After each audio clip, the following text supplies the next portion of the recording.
कक्षा 11 जीव विज्ञान एनसीईआरटी अध्याय 6 पुष्पी पादपों की शारीरिकी। टॉपिक पहला ऊतक। ऊतक क्या है? समान संरचना और कार्य वाली कोशिकाओं के समूह को ऊतक कहते हैं। यानी ऊतक के बारे में बताया जा रहा है कि ऐसी कोशिकाएं जो रचना में, आकार में और कार्य में एक समान हो, उनके समूह को ऊतक कहते हैं, जैसे जाइलम, फ्लोएम, पेरेन्काइमा आदि। अगला टॉपिक है हम लोग का ऊतकों के प्रकार।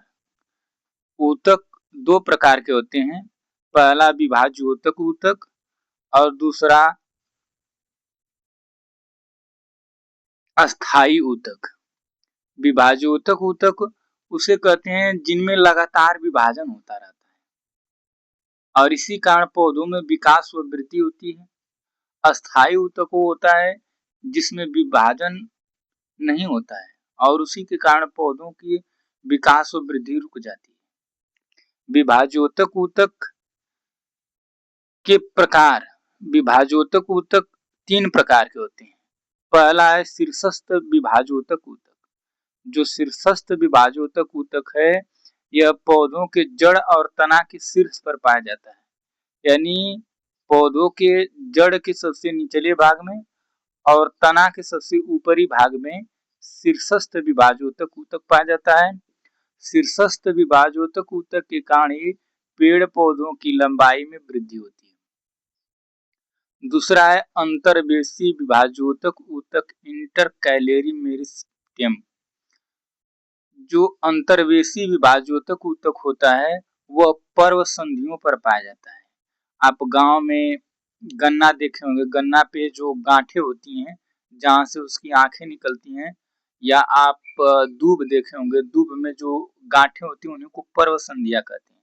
अगर कोई पशु खा जाता है घास को तो वो बीच के भाग से पुनः नहीं उत्पन्न होती है, वो उन्हीं संधियों, पर्व संधियों गांठों से ही नए पत्ते निकलते हैं। उसी तरह आपके जो है कि ऊख या गन्ने को भी जब लगाया जाता है, उसकी रोपाई की जाती है, तो वहां पे गांठ होना जरूरी होता है, क्योंकि वहीं से पुनः वह उत्पन्न होकर के नई गन्ने का रूप धारण करती है। तो वो पर्व संधियों का काम होता है पुनः विभाजन होना, और उन्हीं पर्व संधियों पर अंतर्वेशी विभाज्योतक ऊतक होता है। तो अंतर्वेशी विभाज्योतक का प्रमुख कार्य पुनर्विभाजन करना होता है और यह घास में पाया जाता है। अगला है पार्श्व विभाज्योतक ऊतक। पार्श्व विभाज्योतक ऊतक पेड़ पौधों के किनारे वाले भाग पर पाया जाता है। हाँ, तो पार्श्व विभाज्योतक ऊतक पौधों के किनारे वाले भाग पर पाया जाता है और वह मोटाई में वृद्धि करता है। और जैसे इसका उदाहरण है कैम्बियम। कैम्बियम एक परत होती है जो उनके किनारे पाई जाती है और उसकी पेड़ पौधों के मोटाई में वृद्धि करती है। दूसरा है हम लोग का अस्थायी ऊतक, परमानेंट टिश्यू। जो कोशिकाएं विभाजन करना बंद कर देती हैं उन्हें अस्थायी ऊतक या परमानेंट टिश्यू कहते हैं। यानी ऐसी कोशिकाएं जो विभाजन करना बंद कर देती हैं, उनके समूह से अस्थायी ऊतक का निर्माण होता है। अस्थायी ऊतक दो प्रकार का होता है, सरल अस्थायी ऊतक और जटिल अस्थायी ऊतक। यहाँ पर सरल अस्थायी ऊतक के बारे में ही बताया गया है। जटिल अस्थायी ऊतक को ऊतक तंत्र में बताया गया है। तो सरल अस्थायी ऊतक निम्नलिखित तीन भागों से मिलकर बना है। पहला है पेरेन्काइमा। यह सबसे सामान्य ऊतक होता है और पेरेन्काइमा का प्रमुख कार्य भोजन का संग्रहण करना और प्रकाश संश्लेषण करना होता है। उसके बाद कोलेनकाइमा। कोलेनकाइमा जो होता है यह पौधों को लचीलापन प्रदान करता है, इससे पौधे लचकदार हो जाते हैं। यह पौधों को सहारा देने का कार्य करता है। इसके बाद है स्क्लेरेनकाइमा। स्क्लेरेनकाइमा मृत कोशिकाओं से मिलकर बना होता है और यह पेड़ पौधों को मजबूती प्रदान करता है। ऊतक तंत्र। ऊतकों के समूह को ऊतक तंत्र कहते हैं। जैसे पीछे हम लोग देखे कि समान कोशिकाओं के समूह को ऊतक कहते हैं, उसी तरह ऊतकों के समूह को ऊतक तंत्र कहते हैं। और ऊतक तंत्र 3 प्रकार का होता है। पहला है बाह्य त्वचा ऊतक तंत्र। यह पौधों के सबसे बाहरी भाग पर पाया जाता है और इसका कार्य होता है पौधों की बाहरी सुरक्षा करना। और बाह्य त्वचा ऊतक तंत्र पे रंध्र पाए जाते हैं। इसका कार्य सुरक्षा और वाष्पवर्धन, यानी रंध्रों के माध्यम से ही जो पौधों में जल होता है वो अवाष्पित होकर के वायुमंडल में जाता है। तो इस प्रकार बाह्य त्वचा का प्रमुख कार्य सुरक्षा देना और वाष्पोत्सर्जन करना। दूसरा ऊतक तंत्र है आधारभूत ऊतक तंत्र। जो आधारभूत ऊतक तंत्र होता है यह पौधों का मुख्य भाग होता है और उसका प्रमुख कार्य भोजन संग्रह और प्रकाश संश्लेषण का होता है। दूसरा है संवहन ऊतक तंत्र। संवहन ऊतक तंत्र 2 चीजों से मिलकर बना है। पहला है जाइलम, दूसरा है फ्लोएम। जाइलम का प्रमुख कार्य जल और खनिज लवण को जमीन से अवशोषित करके पौधों के विभिन्न भागों तक ले जाना।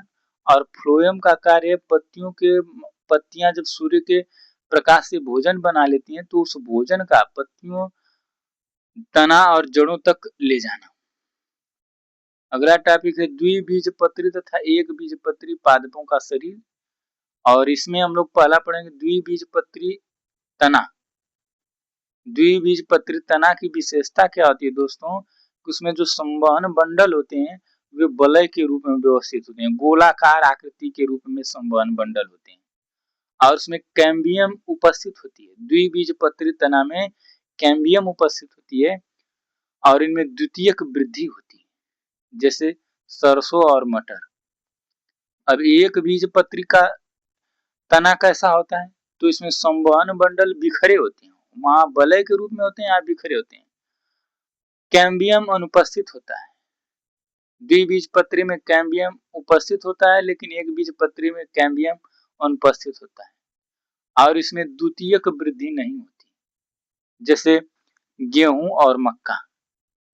अब द्विबीजपत्री पादपों का मूल या जड़, तो द्विबीजपत्री पादपों का जो जाइलम होता है वह तारे के आकार का होता है और इसमें कैम्बियम उपस्थित होता है। एक बीजपत्री पादपों का जो मूल होता है उसमें जाइलम और फ्लोएम अधिक संख्या में होते हैं और इनमें द्वितीयक वृद्धि नहीं होती।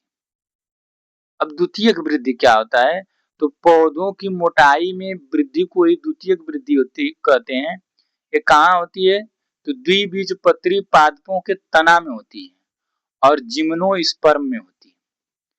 किसके द्वारा होती है? तो संवहनी कैम्बियम और कार्क कैम्बियम के द्वारा द्वितीयक वृद्धि होती है। और द्वितीयक वृद्धि का महत्व क्या है?